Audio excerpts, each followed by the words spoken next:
सम्मानित साथियों, नमो बुद्धाय, जय भीम। हमेशा की भांति हम लेकर आ गए हैं बहुत सुंदर सा आज का डॉक्टर अंबेडकर संदेश। आप सभी को मालूम है कि डॉक्टर अंबेडकर संदेश में हम लेकर आते हैं नियमित तौर पर बाबा साहब का ऐसा स्पीच जो डॉक्टर अंबेडकर संपूर्ण वाङ्मय का ही हिस्सा होता है। आज का जो डॉक्टर अंबेडकर संदेश है वो हम डॉक्टर अंबेडकर संपूर्ण वाङ्मय, बाबा साहब डॉक्टर अंबेडकर संपूर्ण वाङ्मय खंड 39 में, और इसका जो पेज नंबर है वो भी हम आपको बता देते हैं। पेज नंबर 467 467 पर सुंदर सा यहाँ पर स्पीच बाबा साहब का है। जो विषय है आज का वो है अस्पृश्य समाज की अपनी सबसे सुंदर और उपयुक्त इमारत बने, ऐसा बाबा साहब चाहते थे। तो आज इसी विषय पर लेकर हम आ गए हैं डॉक्टर अंबेडकर संदेश, जो आज हम आप सभी के समक्ष रखने जा रहे हैं। आज का डॉक्टर अंबेडकर संदेश बाबा साहब का यूं कहें कि एक तरह से अधूरा मिशन है। बाबा साहब चाहते थे कि एक वैचारिकी सेंटर बने बहुजनों का, अस्पृश्यों का, और इतना सुंदर बने कि कोई भी प्रतिष्ठा प्राप्त मेहमान यदि आए तो वो ये कहे कि नहीं, पूरे मुंबई में सबसे सुंदर अगर किसी का हाल है तो वो अस्पृश्यों का है। अब आज का ऑफिशियल यूट्यूब चैनल पर वीडियो देखने वाले सम्मानित साथी जिन्होंने अभी सब्सक्राइब ही नहीं किया है, जबकि वीडियो देखते हैं 75% ऐसे लोग हैं, जबकि सब्सक्राइब करने वाले मात्र 24% वीडियो वॉच करते हैं। अतः आप सभी से विनम्र अनुरोध है कि हमारे इस आवाज़ का ऑफिशियल यूट्यूब चैनल को आप सब्सक्राइब जरूर कर लें, ऐसा बाबा साहब चाहते थे। तो आइए आज हम देखते हैं क्या कुछ है डॉक्टर अंबेडकर संदेश में। स्किप मत कीजिएगा इस संदेश को। आज के डॉक्टर अंबेडकर संदेश में हम आपको बताएंगे इतना महत्वपूर्ण स्पीच बाबा साहब का, जो ये डॉक्टर अंबेडकर संदेश है हम प्रसारित कर रहे हैं स्थान Buddha Bodhisattva doctor Ambedkar international centre Sarnath Varanasi से, जो कि राज्य उत्तर प्रदेश में है और देश भारत से। आज का विषय पहले ही मैंने आपको बताया है कि आज का जो विषय है वो है अस्पृश्य समाज की अपनी सबसे सुंदर और उपयुक्त इमारत बने, ऐसा बाबा साहब चाहते थे। बाबा साहब डॉक्टर अंबेडकर संपूर्ण वाङ्मय खंड 39 पृष्ठ संख्या 467 से लेकर 468 तक का आज का ये डॉक्टर अंबेडकर संदेश हम आपके बीच लाने की कोशिश कर रहे हैं। आइए देख लेते हैं क्या कुछ है डॉक्टर अंबेडकर संदेश। अंत तक जरूर देखिएगा, बहुत ही इम्पोर्टेंट आज का डॉक्टर अंबेडकर संदेश है। सम्मानित साथियों, लिखा है शेड्यूल कास्ट फेडरेशन मुंबई शहर शाखा की ओर से सोमवार दिनांक 14 मई 1945 को, यानी कि सम्मानित साथियों 14 मई 1945 का स्पीच आपके समक्ष हम रखने जा रहे हैं बाबा साहब का। शाम 6 बजे बोधिसत्व बाबा साहब डॉक्टर भीमराव अंबेडकर को दामोदर हाल के पीछे वाले बगीचे में चाय पार्टी का आयोजन किया गया था। इस अवसर पर सभी वार्डों के सदस्य, केंद्रीय समिति और डॉक्टर बाबा साहब का ग्रुप फोटो लिया गया। चाय पान के बाद बोधिसत्व बाबा साहब डॉक्टर भीमराव अंबेडकर से बोलने की विनती की गई।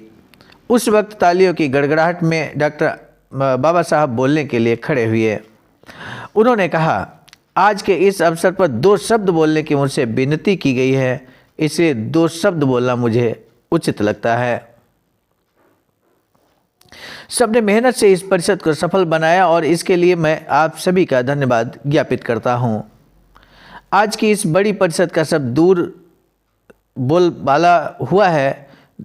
हमारे दुष्ट मन सभी अखबारों ने, यानी कि हमारे दुश्मन सभी अखबारों ने परिषद के सफल रहने की खूब प्रशंसा की है। इस परिषद के बहाने आपने जो एकजुटता दिखाई है वो प्रशंसा योग्य है। अलबत्ता ऐसा न समझे कि काम अब पूरा हुआ है और अब हम आराम से घर बैठ सकते हैं। हमें एक बड़ा काम करना है। बाबा साहब कहते हैं कि हमें एक बड़ा काम करना है।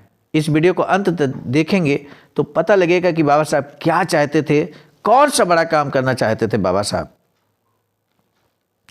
आप सब जानते हैं कि हमें एक बड़ा हॉल बनाना है। 37,000 रुपये खर्च कर हमने उसके लिए ज़मीन जगह खरीद ली है। युद्ध के कारण हम अभी इसे बनाने का काम शुरू नहीं कर पा रहे हैं, लेकिन युद्ध समाप्ति के बाद ये काम शुरू किया जाएगा। युद्ध समाप्त होने ही वाला है। हम सामान्य साथियों, युद्ध की बात अर्थात उस समय 1945 में विश्व युद्ध चल रहा था। सो कह सकते हैं कि 6 महीनों के बाद काम की शुरुआत हो जाएगी। हॉल बनाने के लिए करीब 2 लाख रुपयों की ज़रूरत पड़ेगी। ये मैंने पहले ही आपसे कहा है। हम जो हॉल बनाने वाले हैं वह इतना सुंदर होना चाहिए, उसके जैसा हॉल मुंबई में ढूंढ कर भी न मिले। अगर कोई प्रतिष्ठा प्राप्त मेहमान आए और वह मुंबई के सभी हॉल देखने की सोचे और अगर उनके बारे में उन्हें राय व्यक्त करनी हो तो उसे कहना पड़े कि सबसे बढ़िया और श्रेष्ठ हॉल अगर किसी का है तो वो एस्प्रेसो का ही है। इस हॉल के बनने में आपका ही पैसा लगेगा। बाबा साहब कहते हैं कि इस हॉल बनने में आपका ही पैसा अर्थात समाज का ही पैसा लगने वाला है। ये बात बल्कि आप जरूर ध्यान में रखें। अपना हॉल अगर हम खुद बनाएंगे तभी हमारी इज्जत होगी। इस मामले में जैसा कि पहले ही बताया गया है, 18 साल से बड़ी उम्र के हर व्यक्ति को 1 रुपया देना है। आपने कभी देखा होगा कि बाबा साहब जब कभी कोई बड़ी जिम्मेदारी, बड़ा काम करने का सोचते हैं या यूं कहें कि बड़ी समस्या का समाधान लेकर आते हैं तो हमेशा समस्या के साथ समाधान भी होता है। और इस आज की वीडियो में भी आप ऐसा ही महसूस कर रहे हैं। आज तक इकट्ठा की गई रकम बैंक में रखी गई है और उसका हिसाब श्री शांताराम उपसाम के पास है। परिषद के काम के लिए वार्ड कमेटियों के जो संगठन बने हैं उनके जरिए अगर ये चंदा इकट्ठा किया जाए तो काम आसान होगा। हमारे जो गरीब भाई हैं उन पर निर्भर रहकर ज़रूरत का सारा पैसा इकट्ठा होगा, इसका मुझे भरोसा नहीं है। इसलिए जिनके लिए संभव हो वे कम से कम 25 रुपये इस काम के लिए दें। इमारत का काम पूरा होने के बाद मैं इतिहास लिखने वाला हूँ। बाबा साहब कहते हैं कि यदि इमारत का काम पूरा होता है तो निश्चित रूप से इतिहास बनेगा।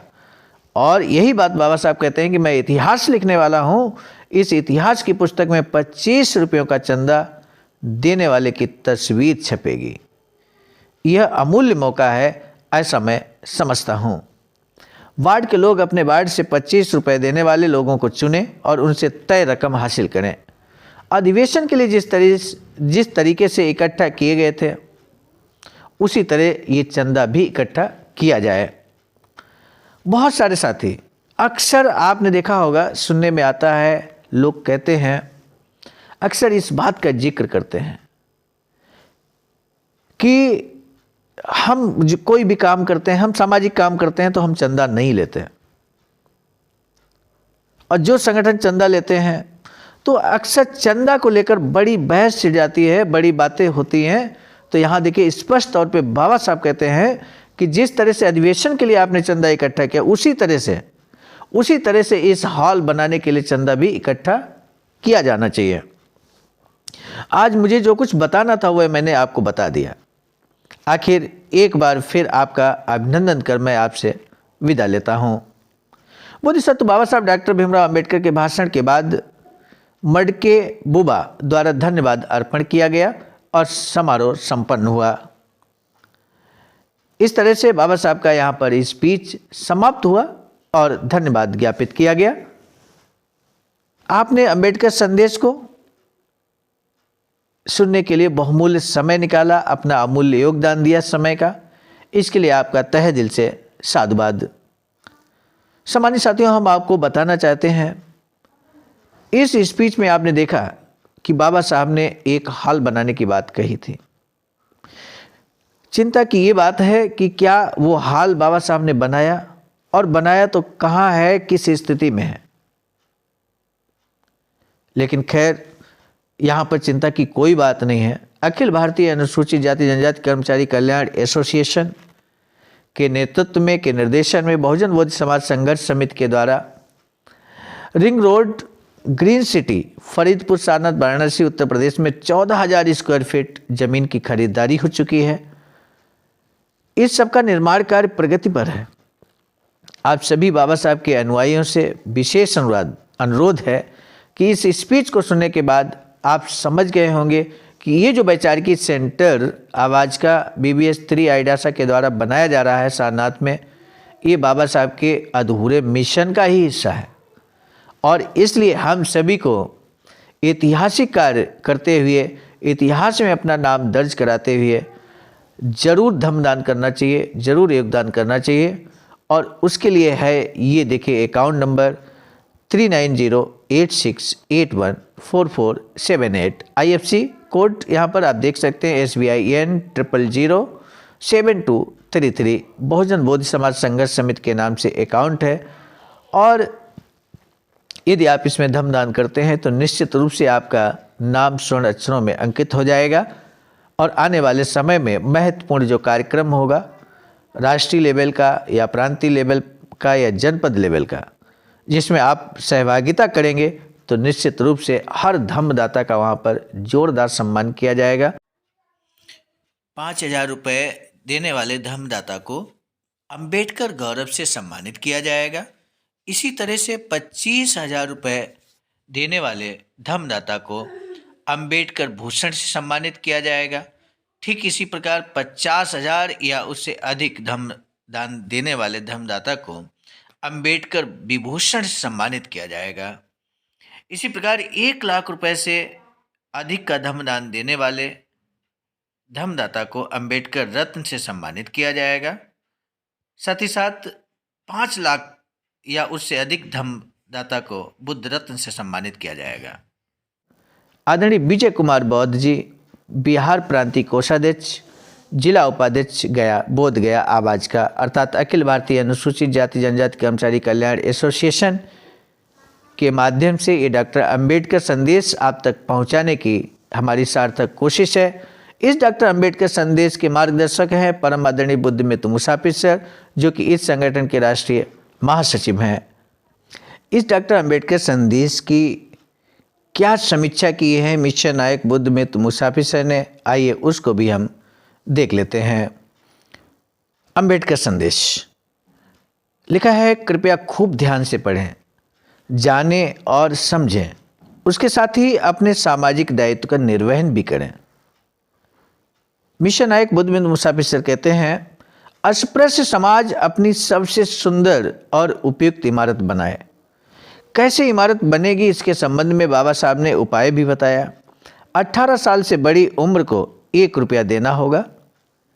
आगे बाबा साहब कहते हैं कि मैं इतिहास लिखने वाला हूं और उस इतिहास की पुस्तक पर जो 25 रुपये का चंदा देगा उसकी तस्वीर छपेगी। अधिवेशन के लिए पैसा जिस तरह से इकट्ठा किया गया था उसी तरह से चंदा भी इकट्ठा किया जाए। अपनी प्रतिक्रिया भी दें और लोगों के बीच शेयर भी करें। और इस तरह से अंबेडकर विभूषण विजय कुमार बौद्ध जी, प्रांतीय कोषाध्यक्ष बिहार आवाज़ का बहुत बहुत मंगल कामना करते हुए यहाँ पर समीक्षा की है मिशन नायक बुद्धमित्र मुसाफिर सर ने। पुनः हम नए वीडियो के साथ मिलेंगे, लेकिन इससे पहले कि हम वीडियो को समाप्त करें, हम आपसे अनुरोध करेंगे कि आपने अभी तक यदि आवाज़ का ऑफिशियल यूट्यूब चैनल को सब्सक्राइब नहीं किया है तो कृपया निवेदन है ज़रूर सब्सक्राइब कर लें और इस वीडियो को ज़्यादा से ज़्यादा लोगों तक शेयर करें, ज़्यादा से ज़्यादा अंबेडकर अनुयायियों के पास शेयर करें। इसी आशा और विश्वास के साथ आप सभी का सादर नमो बुद्धाय। जय भीम।